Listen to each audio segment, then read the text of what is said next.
Today we have a lot of animals. Let's learn their names. The first animal is a lion. This is a lion. The next one is a leopard. This is a leopard. The next one is a sheep. This is a sheep. The next animal is a tiger. This is a tiger. The next one is a cow. This is a cow. The next animal is a zebra. This is a zebra. The next one is elephant. This is elephant.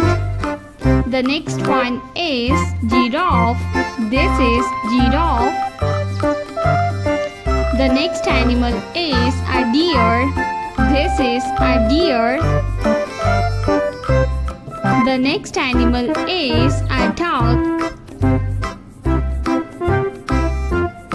The next one is a rabbit. This is a rabbit. The next one is a camel. This is a camel. The next animal is a hippopotamus. The next one is giraffe. This is giraffe.